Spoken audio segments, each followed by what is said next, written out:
관리처분 계획이죠. 노트는 34페이지 보시면 됩니다.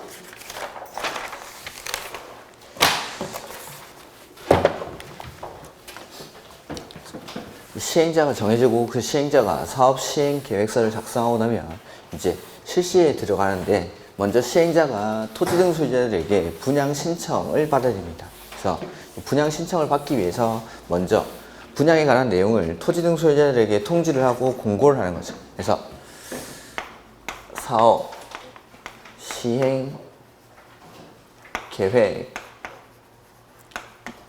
인가 고시가 있은 날로부터 120일 120일이 예전에는 90일이었는데 개정되고 나서 아직 나온 적이 없는데 120일 내에 토지 등 소유자들에게 분양에 관한 사항에 대해서 통지를 하고 그 다음에 일간신문 등에 공고를 합니다. 이걸 분양통지, 분양공고라고 하고 나서 이 분양통지를 받고 그 다음에 공고를 보고 내가 이제 아파트에 입주를 하고 싶다라고 하면은 분양 신청을 해야 되는 거죠. 분양 신청을 하는 기간이 여기 통지한 날로부터 30일에서 60일 기간 내에 분양 신청을 합니다. 다만 시행자는 관리처분계획 수립에 지장이 없다고 인정하는 경우에는 20일의 범위 안에서 한 차례 연장할 수 있습니다. 이거 어디서 본 것 같지 않습니까? 입체 한지를 신청할 때 기간이랑 똑같습니다. 우리가 이제 환지에서도 입체 한지를 하는데 입체 한지는 내가 가만히 있으면 주는 게 아니라 신청을 해야 되죠. 그 입체 한지를 신청하는 기간이 통지한 날로부터 30일에서 60일 기간 안에 입체 한지를 신청하고 환지 계획 수립에 지장이 없다고 인정하는 경우에는 20일의 범위 안에서 한 차례 연장할 수 있다라는 거. 자, 분양 신청을 받아보니까 분양 신청을 안 하는 사람이 있고 하는 사람이 있는데 안 하는 사람에는 처음부터 안 하는 사람, 했다가 철회하는 사람, 그 다음에 분양 신청 대상에서 제외되는 사람, 그 다음에 분양 신청을 할 수 없는 사람, 이런 사람들이 있습니다. 그리고 이 분양 신청을 한 현황을 기초로 해서 만드는 계획이 관리 처분 계획입니다. 관리 처분 계획. 이 관리 처분 계획을 작성을 해서 이 관리 처분 계획대로 사업을 한 다음에 공사가 완료되면 소유권 이전이라는 걸 해줍니다. 소유권 이전. 그래서 이 관리 처분 계획은 소유권 이전을 하기 위해서, 그러니까 관리 처분 계획이라는 건 정비 사업으로 조성된 토지나 건물을 어떻게 관리하고 어떻게 처분할지에 관한 계획입니다. 그래서 요거대로 사업을 해서 소유권 이전을 해주는 거죠. 이렇게. 자, 우리 이제 환지에서는 토지를 토지로 바꿔주는 거고 정비 사업이라는 건 권리를 권리로 바꿔주는 겁니다. 그러니까 환지 방식이랑 관리 처분 계획 방식에 따른 사업 시행은 거의 비슷하게 하게 되는 거죠. 보면은 우리 환지 계획 작성할 때 기준이 있었죠. 위지면 토수리 환경. 여기는 그 중에서 면적, 이용 상황, 환경 이러한 것들을 고려합니다. 면적, 이용 상황, 환경. 환지 계획에서는 위지면 토수리 환경. 여기는 면적, 이용 상황, 환경. 그 다음 관리 처분 계획의 내용인데 우리 환지 계획의 내용은 어떻게 배웠죠? 설계, 새거, 헝거, 비용, 입체한지 똑같이 들어갑니다. 입체한지만 빼고. 자, 설계인데 아까 환지에서는 환지 설계라면 여기서는 분양 설계입니다. 분양 설계라는 게 동호수 추첨한 결과입니다. 동호수 추첨한 결과, 분양 설계. 그 다음에 두 번째는 분양 대상자의 주소 내지는 성명. 요거는 환지 계획이 없던 거. 분양 대상자의 주소 내지는 성명. 그 다음에 세 번째는 새거. 뭐냐면 분양 대상자의 분양 예정인 대지나 건축물의 추산액, 즉 새 아파트의 분양가를 뜻합니다. 새 아파트의 분양가. 그 다음에 네 번째는 분양 대상자별 종전, 토지나 건축물 명세 및 사업, 시행, 계획, 인가, 고시가 있은 날을 기준으로 한 가격. 사업, 시행, 계획, 인가, 고시가 있은 날을 기준으로 한 가격. 즉 종전의 토지나 건축물의 가격을 평가할 때는 이때를 기준으로 하겠다라는 거죠. 사업, 시행, 계획, 인가, 고시가 있은 날을 기준으로. 이렇게. 그 다음에 종전과에는 소유권 말고 뭐까지 표시가 돼야 되죠? 권리. 그래서 우리가 환지에서도 필지별, 권리별로 된 청산 대상 토지 명세였죠. 여기도 마찬가지. 종전, 토지나 건축물의 소유권 외의 권리를 여기서도 표시를 해줍니다. 그 다음에 이게 이제 헌거. 그 다음에 여섯 번째가 비용에 해당하는 게 보류지. 이 보류지에는 뭐 일반 분양분이라든지 공공임대주택, 그 다음에 공공지원 민간임대주택, 그 다음에 아니면은 그 부대시설, 복리시설 이런 것들이 보류지 명세에 들어가고, 그 다음에 일곱 번째는 정비사업비. 이에 따른 조합원의 분담 규모나 분담 시기, 그 다음에 여덟 번째는 세입자별 손실 보상을 위한 권리 명세 및 그 평가액. 이러한 것들이 관리 처분 계획의 내용입니다. 이렇게. 그래서 첫 번째 설계죠. 그 다음에 분양 예정인 대지나 건축물의 추산액. 이게 새거. 새 아파트 분양가를 말하는 거고, 종전 토지나 건축물 명세 및 사업 시행 계획 인가 고시가 있을 날을 기준으로 한 가격. 그 다음에 종전 토지나 건축물의 소유권 외의 권리 명세. 이게 이제 헌거. 그 다음에 보류지라든지 정비사업비 이런 것들이 비용에 해당하는 거고, 그 다음에 2번이랑 8번 요거는 환지 계획이 없던 거. 그래서 분양 대상자의 주소 내지는 성명, 그 다음에 세입자별 손실 보상을 위한 권리 명세 및 그 평가액 이런 것들이 추가가 된 겁니다. 이렇게 이러한 환지 계획을 작성을 해서 요 환지 계획을 인가받습니다. 환지 계획 인가는 누가 할까요? 시장, 군수 등.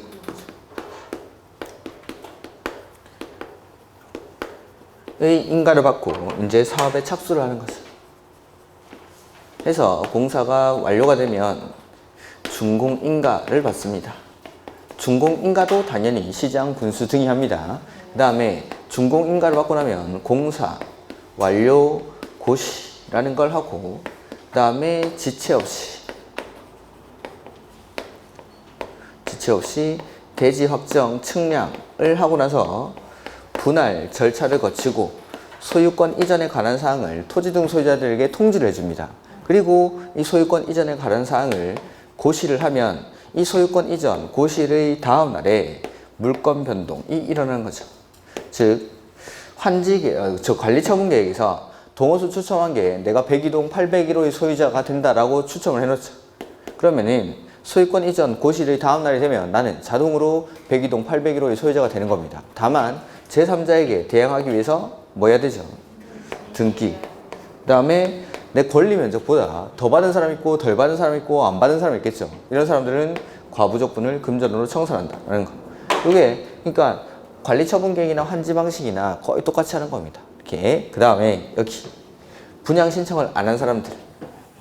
이런 사람들에 대해서는 관리처분계획 인가.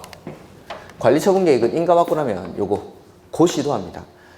그 환지계획에서는 제가 인가만 쓰고 고시는 쓰지 않았는데, 환지계획은 인가받고 나면은 환지계획을 인가받는 사항을 토지 소유자들에게 개별적으로 통지를 해주는 거지 고시까지는 하지 않습니다. 근데 관리처분계획은 인가받고 고시를 합니다. 그리고 나서 이 인가 고시된 날의 다음 날부터 이 사람들은 관리처분계획 인가 고시된 다음 날부터 90일 내에 손실보상 에 관한 협의를 시작합니다. 즉 현금 청산해서 내보내겠다라는 겁니다. 이런 사람들은. 이게 관리처분계획에 따른 사업시행입니다. 자, 보면은 259페이지 절차라고 해서 분양통지, 분양공고 및 분양신청 해서 사업시행계획 인가 고시가 있을 날부터 며칠이죠? 그 밑에 줄에 120일 이내에 계략적인 분담금 내용 및 분양 신청 기간 등을 통지하고 공고를 하죠. 그리고 분양 신청 기간은 언제부터? 통지한 날부터. 공고한 날이 아니라 통지한 날부터. 통지한 날부터 30일 이상 60일 이내로 하는데, 사업시행계획, 관리처분계획 수립에 주장이 없다라고 인정하는 경우에는 20일을 범위해서 한 차례 연장할 수 있습니다. 이렇게. 그 다음에 참고해서 투기과열지구에서의 재분양 신청 제한이라는 게 나오는데, 투기과열지구에서 정비사업에서 관리처분계획에 따라 조합원 분양분과 일반 분양분의 분양 대상자 및 그 세대에 속한 자는 분양 대상자 선정일부터 얼마죠? 5년 이내에는 투기과열지구에서는 분양 신청을 할 수가 없습니다. 다만 상속, 결혼, 이혼으로 조합원의 자격을 취득한 경우에는 할 수 있다라고 했죠. 이 사람이 여기 분양 신청을 할 수 없는 사람입니다. 그러니까 투기과열지구에서 조합원 분양분이든 일반 분양분이든 내가 분양을 받았죠. 분양을 받고 나면 나뿐만 아니라 내가 속한 세대원들까지 다른 지역에는 모르겠지만 투기과열지구에서는 다시 분양 신청을 할 수가 없다라는 겁니다. 이렇게. 그 다음에 뭐 작성 인가라고 해서 시행자는 분양 신청 기간이 종료될 때 시장군수 등의 인가라고 돼 있고, 이렇게 써놓으면 아무도 모르는 거지. 자, 분양 신청 기간이 종료되고 나면 이 분양 신청 받은 현황을 기초해서 관리 처분 계획을 작성을 하는 겁니다. 그리고 누구한테 인가 받죠? 시장, 군수 등의 인가. 그 다음에 그 밑에 3번의 공람이라는 건 뭐냐면 관리 처분 계획 인가를 신청하기 전에 주민에게 공람을 시켜줍니다. 며칠이라고 돼 있죠? 30일. 자, 주민한테 의견 낸 건 대부분 며칠이었죠? 14일이죠. 근데 정비법에서 주민한테 의견 낸 거 30일이 딱 3개 나옵니다. 마지막으로 이게 30일입니다. 자, 30일짜리 다 보여드리면은 우리 노트에, 이걸 노트로 보면 편할 것 같아서 30페이지 정도?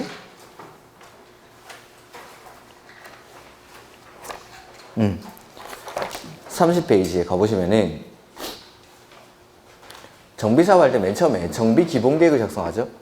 정비 기본계획 작성할 때 주민한테 의견 듣고 의회한테 의견 듣고 협의 심의를 거칩니다. 그때 주민한테 의견 듣는 건 14일이죠. 정비 기본계획은 14일. 근데 뒤에 보면은 정비계획 입안할 때 주민한테 의견 듣는데 그게 30일입니다.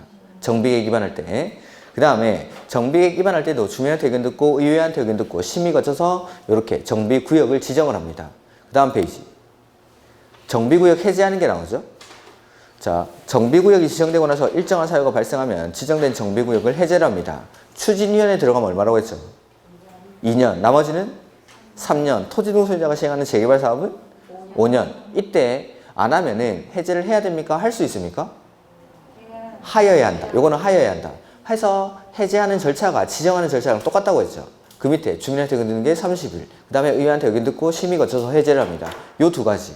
그 다음에 여기 관리처분계획 인가 신청하면 요거 30일 이상 신청하기 전에 관리처분계획 인가 신청하기 전에 30일 이상 주민에게 공람해서 의견을 듣습니다. 이렇게 요거는 뭐 노트에는 안 적어놨습니다.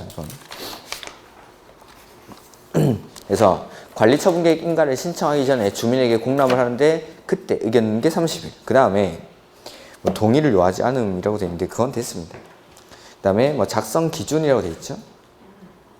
요거는 여기 면적, 이용 상황, 환경 요 세 가지 작성 기준이라는 게 면적, 이용 상황, 환경. 그 다음에 관리 처분 계획의 내용 여기 써놨죠. 분양 설계. 그 다음에 두 번째는 분양 대상자의 주소 내지는 성명. 세 번째가 분양 대상자별 분양 예정인 대지나 건축물의 추산액. 요게 새 아파트 분양가입니다. 분양가. 그 다음에 네 번째 다음에 해당하는 보류지, 이게 이제 보류지 명세 해서 일반 분양분, 공공지원, 민간 임대주택, 그 다음에 임대주택, 그 다음에 부대 복리시설 이런 것들이 보류지 명세입니다. 그 다음에 네 번째, 다섯 번째가 분양 대상자별 종전 토지 또는 건축물 명세 및 언제를 기준으로 하죠. 사업, 시행, 계획, 인가, 고시가 있은 날을 기준으로 한 가격, 요게 종전 아파트 가격. 그 다음에 여섯 번째 보면은 정비사업비. 그래서 4번이랑 6번이 제가 여기서 넣은 보류지랑 정비사업비, 비용이죠. 그리고 정비사업비랑 그에 따른 조합원의 분담 규모나 분담 시기. 그 다음 일곱 번째가 분양 대상자별 종전, 토지나 건축물에 있는 소유권 외의 권리 명세. 소유권 외의 권리 명세. 그래서 종전거에는 소유권 말고 권리까지도 표시를 해야 된다라는 거죠. 그 다음에 여덟 번째가 세입자별 손실 보상을 위한 권리 명세 및 그 평가에 이러한 것들이 관리처분 계획의 내용입니다. 그래서 제가 국계법에 보면은 제가 계획의 내용은 수업을 잘 안 하는데 보면 관리처분 계획의 내용 요거 그 다음에 개발법에서는 환지계획의 내용 그 다음에 국계법에서는 도시군 관리계획의 내용 그 다음에 지구단위 계획의 내용 이런 것들은 계획의 내용이 시험에 너무 자주 나오니까 이런 것들은 좀 기억하고 가셔야 됩니다. 이렇게. 그 다음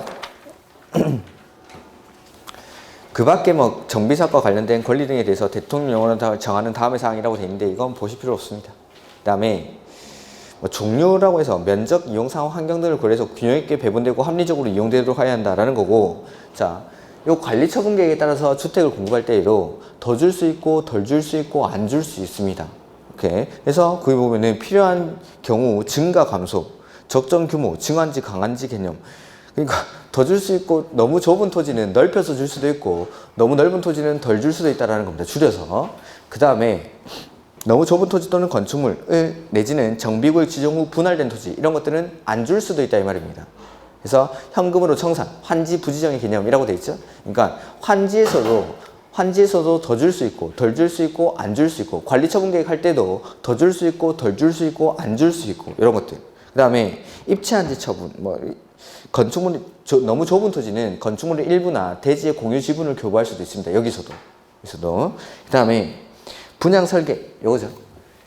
분양 설계는 동호수 추첨한 거라고 했는데 언제를 기준으로 한다고 돼 있습니까? 분양, 신청, 기간이 만료되는 날을 기준으로 분양 설계를 합니다. 그 다음에 6번, 7번이 뭐냐면 관리처분 계획에 따른 주택의 공급입니다. 관리처분 계획에 따른 주택의 공급. 그래서 이 관리처분 계획에 따라서 주택을 공급하려고 할 때 어떻게 하느냐라는 겁니다. 자, 6번은 원칙, 7번은 예외. 우리 입체한지에 따라 주택을 공급할 때 원칙 몇 개 줬죠? 1개. 주는데 입체한지로 주택을 공급하는 경우 예외적으로 소유한 주택의 수만큼 공급하는 경우가 있었습니다. 노트로 한번 볼까요?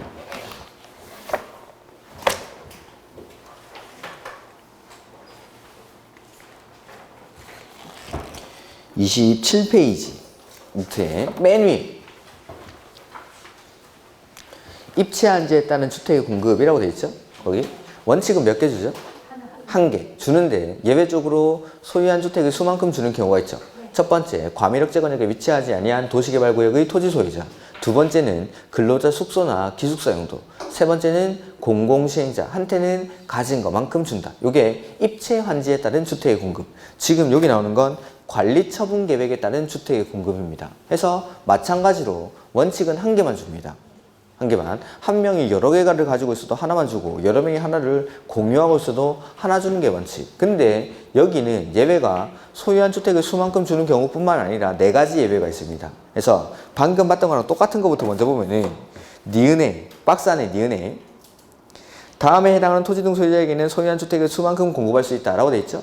그래서 첫 번째, 수도권의 과밀역 재건역에 위치하지 아니한 무슨 사업이라고 돼 있죠? 재건축 사업. 책을 보고 계신 거죠? 재건축 사업. 주무시는 거 아니죠? 재건축 사업.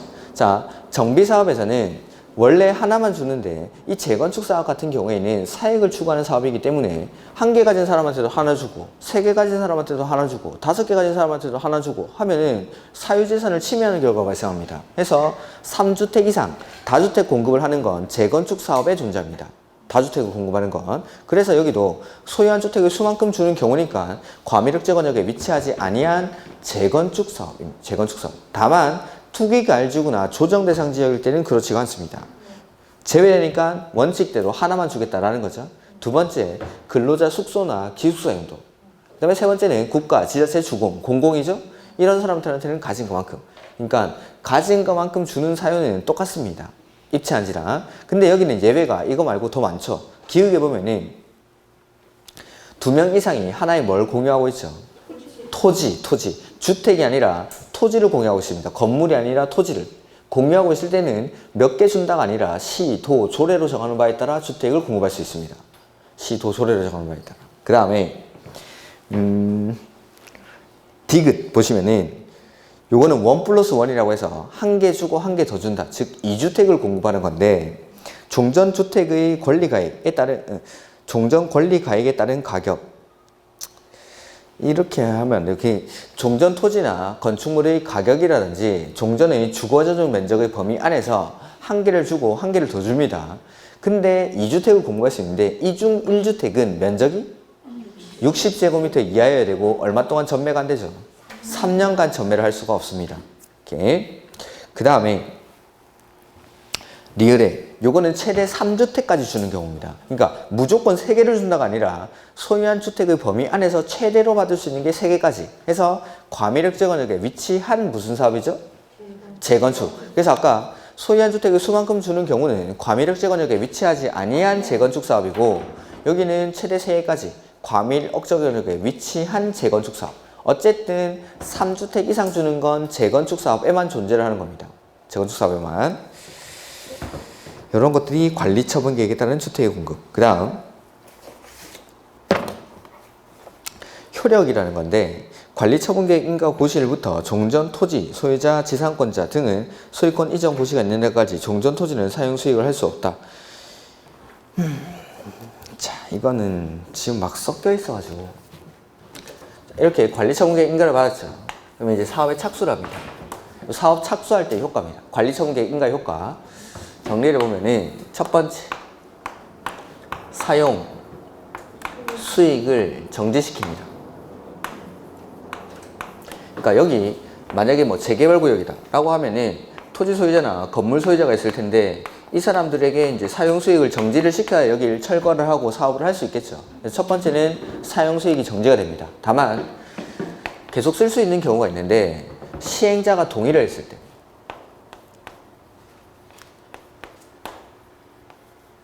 시행자가 동의를 해주면은 써도 됩니다. 이렇게. 두 번째는 손실보상이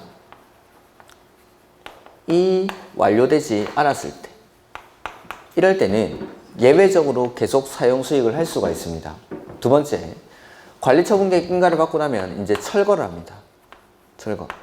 그래서 이 철거의 시기가 이제 시험에서 많이 났었는데, 관리처분계획 인가 후에 철거를 하는 거지 관리처분계획 인가 받기 전에 철거하는 게 아닙니다. 그래서 뭐 철거는 관리처분계획 인가 전에 철거해야 한다 이런 거 아니고, 관리처분계획 인가 받고 나서 인가 후 철거한다. 그래서 제가 전에 한번 말씀드렸던 것 같은데, 재개발구역이나 재건축구역에 갔는데 중장비들이 막 들어와가지고 건물 허물고 있죠. 아, 저기는 관리처분계획 인가를 받았구나 라고 생각하시면 됩니다. 사업의 단계가 그쯤 되는 겁니다. 이렇게. 그래서 철거는 관리처분계획 인가 받고 나서. 근데 예외적으로 안전사고 우려가 있거나, 내지는 두 번째는 범죄 발생 우려가 있을 때, 여기는 노후불량 건축물이 밀집한 지역이고 폐공가, 빈집들도 많고 이러다 보니까 안전사고 우려도 있고 범죄 발생 우려가 있다는 거죠. 그래서 이럴 때는 미리 철거할 수 있습니다. 그 다음 세 번째, 용익권자 권리보호라는 건데,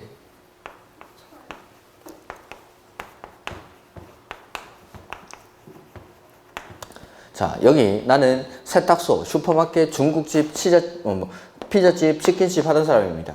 사용수익이 정지가 되죠? 이제 철거하겠답니다. 나가라는 거죠. 보상금 주면서 나가랍니다. 그러면은 그냥 나갑니까? 한마디 합니까? 돈 줘! 해야죠, 돈 줘. 임차인들은 보증금, 전세금 이거 받고 나가야죠. 돈 줘! 라고 하는 거예요. 돈 줘. 첫 번째. 자, 이제 철거하고 사용수익이 정지가 되죠? 더 이상 사용수익을 할 수 없기 때문에 첫 번째는 계약을 해지합니다. 이 계약 해지에 따른 금전 반환 청구권, 이게 돈 줘. 금전 반환 청구권. 전세금, 보증금 이런 걸 받아야겠죠? 금전 반환 청구권을 누구한테 행사하죠? 시행자한테 행사합니다. 시행자한테. 원래는 누가 줘야 되죠? 소유자가. 그래서 시행자는 소유자한테 뭘 행사하죠? 구상권을 행사한다. 이거 어디서 본 거 같죠? 환지에서. 자, 원래 환지에서는 500제곱미터를 쓰고 있었는데, 내가 환지나 환지 예정지로 가보니까 면적이 250제곱미터 밖에 안 되는 거죠. 그러면은 종전토지에 있던 A라는 임차권자가 환지 예정지로 가서 처음 하는 말이 뭐였죠? 와, 좁다! 라고 하면서 첫 번째로 행사할 수 있는 권리가 뭐였죠? 임대료 증감 청구권. 임대료 증감 청구권이라는 건 원래 500 쓰다가 250 쓰게 됐으니까 임대료를 깎아달라고 할 수 있는 거죠. 근데 여기서는 임대료 증감 청구권 행사할 수 있습니까? 없습니까? 없죠. 사용수익이 정지되고 철거하니까. 이게 차이점입니다. 그러니까 여기서는 계약은 무조건 해지하는 거고 돈 받고 나가야 됩니다. 그래서 금전 반환 청구권이 발생한다라는 거. 이렇게. 여기는 임대료 증감 청구권이 발생할 수가 없죠. 사용수익을 못하니까. 그 다음에 네 번째. 이제 사용수익이 정지가 되고 철거가 되는데, 나는 주임법상에 임차인으로서 아직 임대차 기간이 1년 남았습니다. 남은 1년을 권리를 행사할 수 있을까요? 안 되죠. 철거하는데. 그래서 거기 주임법, 상임법, 민법상의 계약 기간에 관한 규정. 자, 다른 규정들은 다 적용하지만 계약 기간에 관한 규정, 요것만큼은 적용을 하지 않겠다는 거예요. 이게 영해권자 권리조정. 그래서 돈조입니다. 돈조. 그래서 거기 영해권자 보호라는 게 나오죠? 이번에.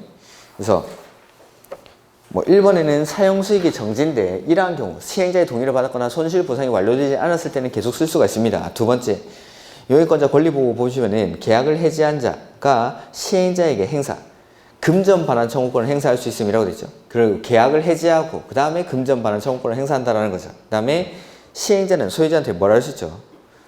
구상권을 행사할 수 있고 그 다음에 구상 불응 시에는 압류를 할 수 있죠. 구상이 안 될 때에는 압류를 할 수도 있다라는 거.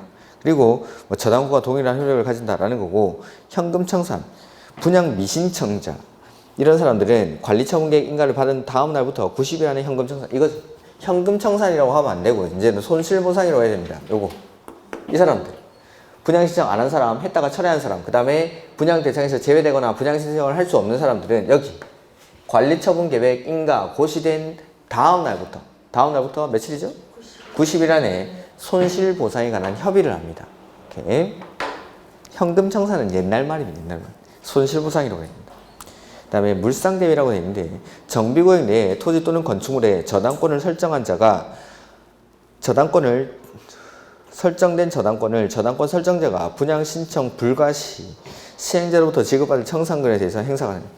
이건 나중에 또 청사에서 나와야 되는 게 여기 나와 있는데, 자, 더 받거나 나는 이제 분양 신청을 안 했죠. 그럼 이 사람들은 손실보상, 현금 청산 받겠죠. 근데 시행자가 청산금을 지급하기 전에 저당권자 등은 이 청산금에 대해서 압류를 할 수 있다는 겁니다. 이걸 물상대위라고 하죠. 민법에서 뭐 항상 이렇게 배우죠. 건물이 있었는데 여기 불이 납니다. 그럼 건물이 화재 보상금으로 바뀌죠. 그럼 이 건물에 대한 저당권자는 화재 보상금을 지급하기 전에 압류합니까? 지급한 후에 압류합니까? 전에. 담보물권이라는 건 대상이 특정이 되어 있어야 됩니다. 이 물건의 교환 가치를 담보로 잡히는 겁니다. 담보물권이라는 건. 근데 화재 보상금을 지급해버리면 이 사람의 개인 일반 재산과 섞여버리면서 이걸 특정할 수가 없는 거죠. 그러니까 물상대위를 하기 위해서는 지급하기 전에, 여기도 마찬가지, 청산금을 지급하기 전에 압류 절차를 거쳐서 압류를 해야 됩니다. 저당권자는. 이렇게. 그런 것 때문에 물상대위라는 겁니다. 이렇게. 그 다음에 등기. 요거죠. 등기. 우리 환지에서는 이 등기 며칠 안에 했죠? 14일. 환지에서는 14일. 근데 여기서는 지체 없이 합니다.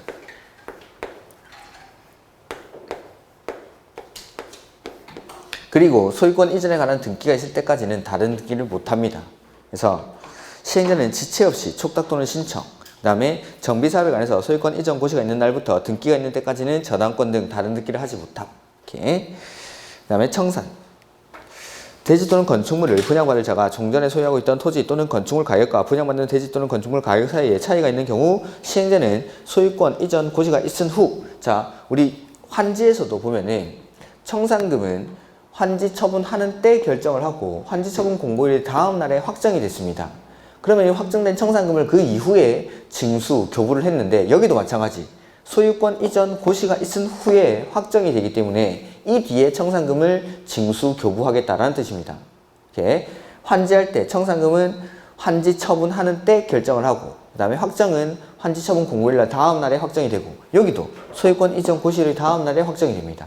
이렇게. 그러면은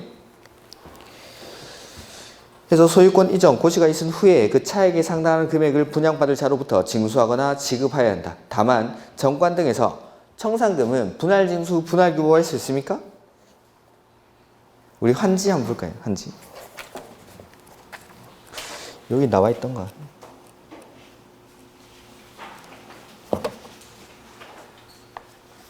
229페이지 보면은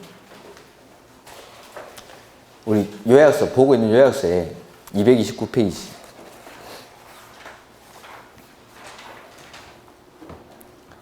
가로 3번에 나와 있죠?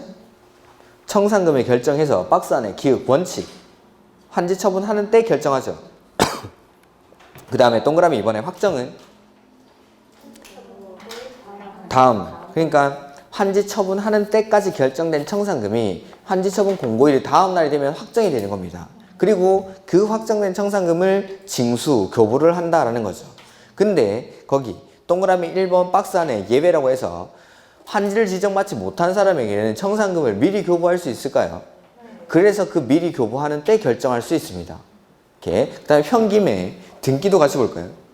등기 거기 228페이지 보면은 바로 옆에 있습니다. 바로 옆에 환지 처분 공고일로부터 며칠 안에? 14일. 그리고 환지에 관한 등기가 있을 때까지 다른 등기를 할 수 없다. 이것까지는 똑같죠? 근데 여기 소유권 이전 고시 관리 처분 계획에서는 뭐 다른 등기를 할 수 없다 하고 끝났는데 여기는 예외가 있습니다. 예외가 등기 신청인이 확정일자 있는 서류로 환지 처분 공고일 전에 등기 원인이 생겨짐을 증명하면 다른 등기를 할 수 있다. 근데 여기서는 다른 등기를 할 수 있는 예외가 없습니다. 왜냐하면 지체 없이 하니까.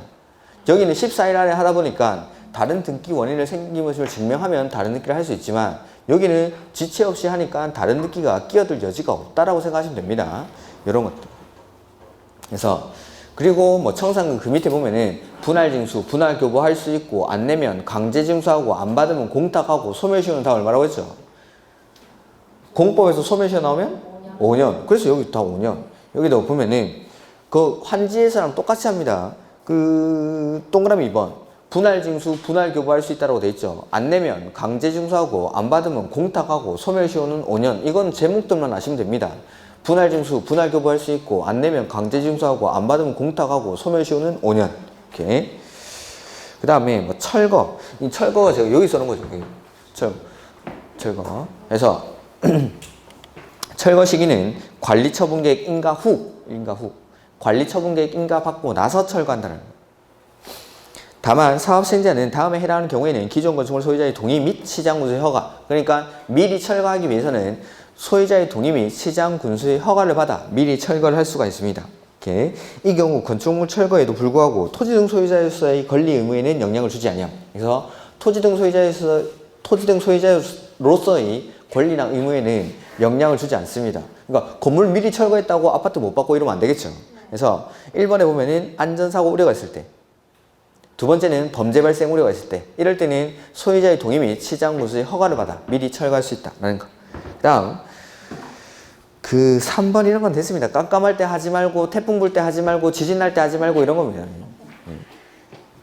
철거 시기죠. 그 다음에 262페이지 이건 또 여기다 써놨어요. 요거예요. 지금 거기 써져 있는 여기 보면은 손실보상의 협의 해서 사업시행자는 관리처분계획 인가 고시된 다음 날부터 90일 이내 다음에서 정한자와 토지, 건축물 그 밖의 권리의 손실보상에 관한 협의를 하여야 한다. 다만 시행자는 분양신청 기간 종료일의 다음 날부터 협의를 시작할 수 있음 해서 분양신청 안 한 사람, 했다가 철회한 사람, 분양신청을 할 수 없는 사람, 분양 대상에서 제외되는 사람. 할 수 없는 사람이 아까 투기과열지구에서 분양을 받은 사람, 그 사람입니다. 이렇게. 그 다음에 손실보상의 협의 불성립시 조치인데, 자, 이런 사람들은 관리처분계획 인가 고시된 다음 날부터 90일 안에 손실보상에 관한 협의를 해야 되죠. 근데 이 기간 안에 협의가 이루어지지 않으면 이 기간 만료일의 다음 날부터 60일 안에 수용 재결을 신청하거나 매도 청구를 소송을 제기해야 됩니다. 그리고 이 기간 안에 뭐 수용 재결을 신청하지 않거나 매도 청구 소송을 제기하지 않으면 그에 따른 지연 일수에 따른 이자까지도 지급합니다. 그 이자가 얼마인지가 나와 있는데 그런 거 보지 마시고. 그 다음에 재건축 사업 등 절차상의 특례라는 게 나와 있죠. 이건 또 저 앞에 들어가야 되는데, 자, 1번 토지 분할의 특례, 이건 그냥 보지 마십시오. 이건 보지 마시고, 이번에 재건축 사업 용적률 완화 및 소형주택 건설 비율이라는 게 있죠. 요거는 나중에 개정사항이 나오니까 그때 같이 한번 보도록 하겠습니다. 그 다음에 264페이지 사용수익 정지라고 돼 있죠. 요거는 제가 여기 써놓은 겁니다. 사용수익 정지. 그래서 관리처분계획 인가 고시가 있을 때는 이라고 돼 있죠. 그러니까 관리처분계획 인가 받고 나서, 그러니까 관리처분계획 인가의 효과로서 제가 다 묶어서 설명을 드린 겁니다. 첫 번째, 사용수익이 정지가 되고, 그 다음에 철거하고, 그 다음에 여기 있던 용익권자들은 이제 나가야 된다라는 거죠. 이렇게. 그래서 이런 것들이고, 지상권 등 계약의 해지가 요거, 용익권자 권리부. 거기도 써놓고 여기 또 써놨죠. 아까 그 봤던 거랑 똑같은 겁니다. 그걸 좀 더 상세하게 써놨을 겁니다. 여기는 아마 계약을 해지하고 금전 반환 청구권 누구한테 행사하죠? 시행자한테. 그래서 시행자는 소유자한테 뭘 행사할 수 있죠? 구상권을 행사하고, 그 다음에 구상 불응에 따른 압류라고 해서 뭐 구상권이 행사되지 않으면은 압류할 수 있다라는 거. 그 다음에 임대차 계약 기간은 민법 280조 81조 311 2항 주임법 4조 1항 이게 다 기간에 관한 규정입니다. 계약 기간에 관한 규정은 적용하지 아니한다라는 거. 그 다음에 정비사업 기타 관련 규정해서 재건축 사업의 매도 청구라는 게 있죠. 자, 이건 뭐냐면 재건축 사업은 토지 등 소유자 중에서 누구만 조합원이 되죠?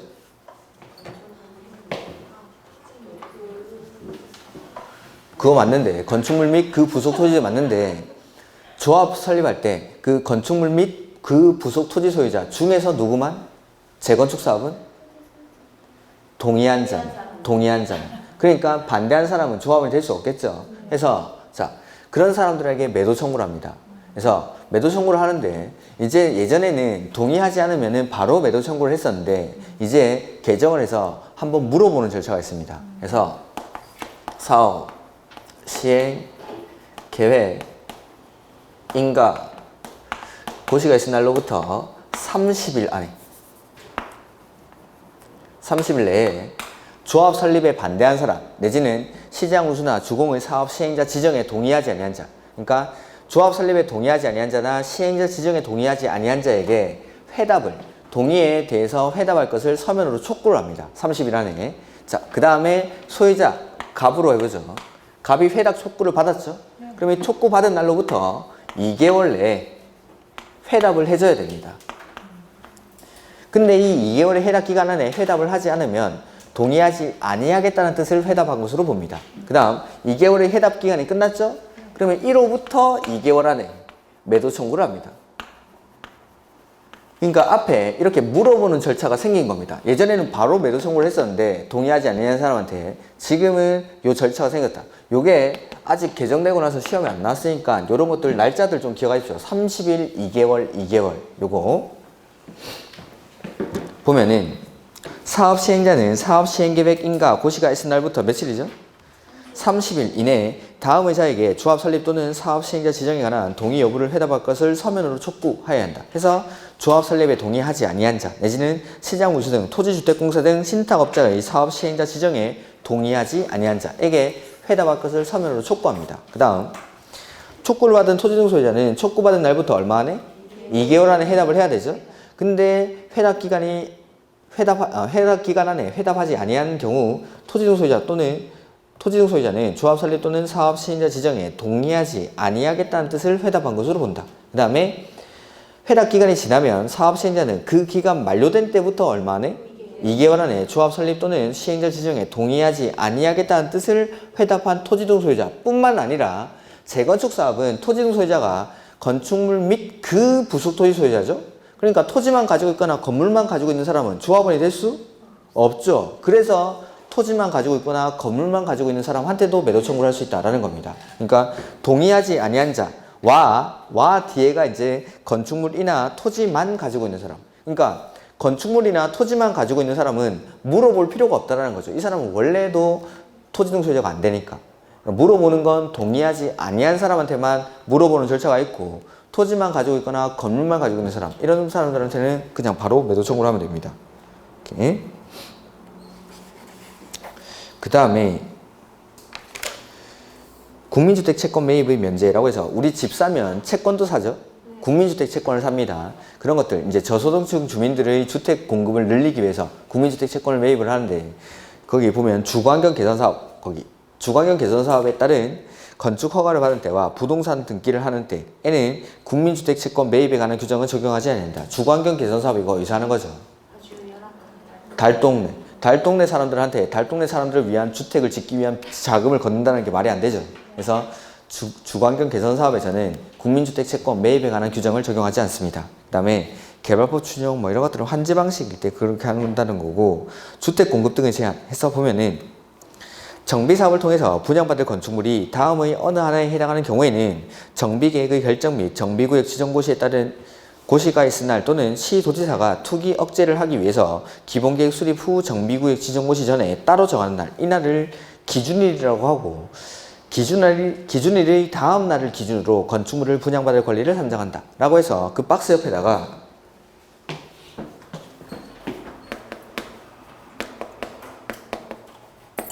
소유자 수 증가 이렇게 써두시죠.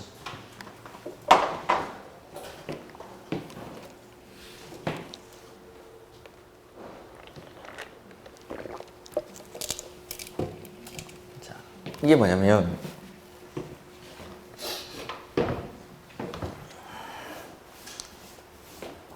분양받을 권리를 산정하는 기준일이 고날이라는 겁니다. 그래서 원래는 토지가 있었는데 한 명이 가지고 있다가 이걸 1번에 여러 필지로 분할해 버립니다.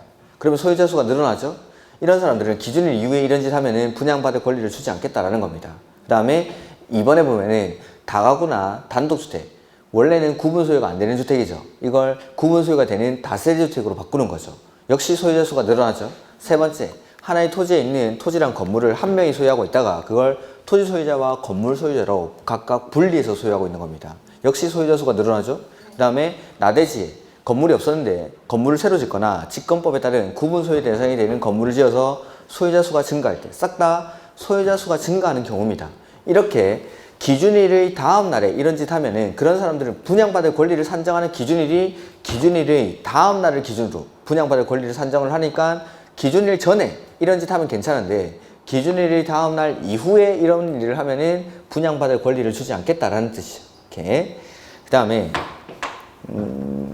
뭐 가로 2번은 따로 안 보셔도 됩니다. 그 다음에 시공 보증서에 제출 이거 보지 마시고 순환 정비 방식 됐습니다. 그 다음에 세입자 보호를 위한 규정에서 자 이거는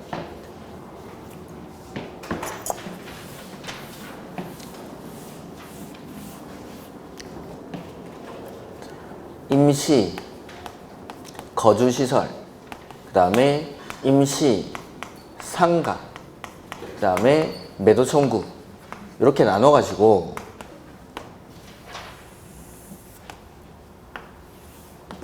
개선사업, 그 다음에 재개발사업, 그 다음에 재건축사업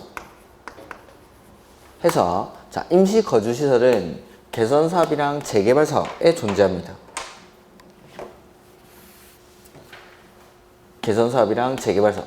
그 다음에 임시상가는 재개발사업에만. 근데 임시거주시설이나 임시상가는 재건축사업에서는 이런 거 의무가 없습니다. 그 다음에 아까 방금 매도청구는 무슨 사업이었죠? 재건축에서. 그러니까 토지만 가지고 토지 등 소유자의 개념 때문에 매도청구라는 건 개선사업이나 재개발사업이 없고 재건축사업은 토지만 가지고 있거나 건물만 가지고 있는 사람, 그 다음에 동의하지 아니한 자 이런 사람들은 조합원이 될 수 없으니까 그런 사람들한테 재건축 사업에서 매도 청구를 하는 거죠. 그래서 이게 무슨 사업에 어떤 게 있다라는 것만 알아도 문제가 풀릴 때가 있으니까 이런 것들은 좀 요거 정도만 기억을 해보면 돼. 자 보면은 세입자를 보호를 위한 규정에서 임시 수용 가능 사업 해서 임시 수용이라는 게 이 임시 거주 시설을 말하는 거예요. 임시 거주 시설. 요거는 주거환경 개선 사업이랑 재개발 사업에 존재합니다. 그래서 대상자는 사업 시행으로 철거되는 주택의 소유자나 세입자들 위해서 정비구역 내외에 소재한 임대주택 등의 시설에 임시로 거주하게 하거나 주택 자금을 융자를 알선하는 등 그에 상응하는 조치를 해줘야 됩니다. 이렇게 임시 거주시설에 대해서.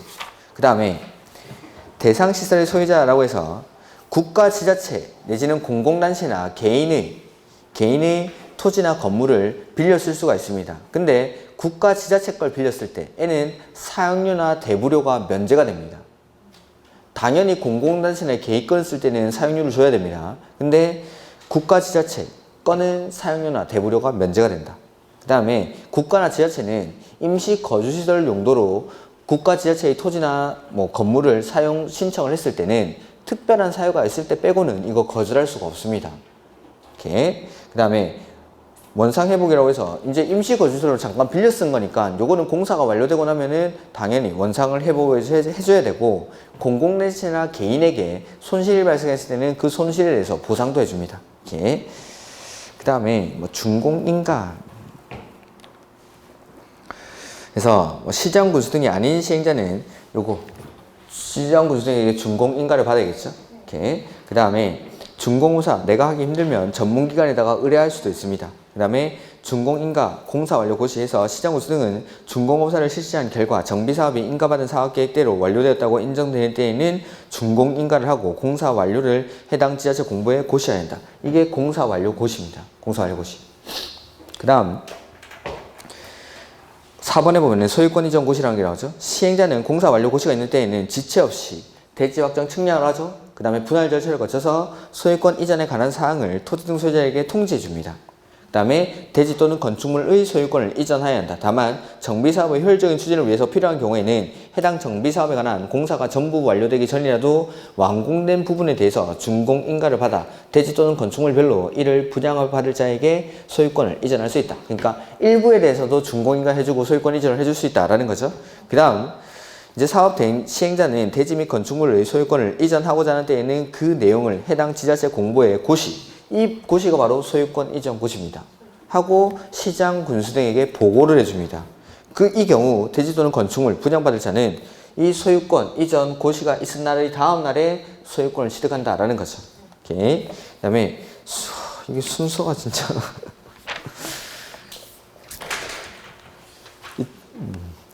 순서가 너무 황당한 이만큼 막 섞여 있는데 자 수용이 이제 또 나오는데. 수용할 때 원칙 무슨 법 준용하죠? 공치법. 그러니까 여기서도 공치법을 준용합니다. 근데 이제 공치법을 준용 안 하는 특례가 있겠죠? 사업 인정 고시의 특례, 재결 신청 기간의 특례에 나와있죠. 사업 인정 고시의 특례는 항상 사업을 할 수 있을 때라고 해서 실시 앞에 있는 거. 그러니까 사업, 시행, 계획, 인가, 고시가 있는데 이때를 사업 인정 고시가 있는 걸로 봐줍니다. 그 다음에 재결 신청 기간은 다 똑같았죠? 사업 시행 기간 내. 이렇게 사업 시행 기간 내. 그 다음 정비법에서는 사후 현물 보상의 특례가 있습니다. 그러니까 수용 보상금이라는 건 수용을 하기 전에 즉 사전에 현금으로 보상하는 게 원칙인데 예외적으로 공사가 다 끝나고 나서 토지나 건물로 이렇게 상환을 할 수가 있다. 사후에 현물로 보상하는 예외가 있습니다. 이렇게 용적률에 관한 특례 이런 거 보지 마십시오. 그냥 여기까지. 그 다음 조금 쉬었다가 문제풀이 하기 전에 제가 기출문제 하기 전에 요 개정사항들 싹 한번 정리해드리고 문제 풀도록 하겠습니다. 이렇게.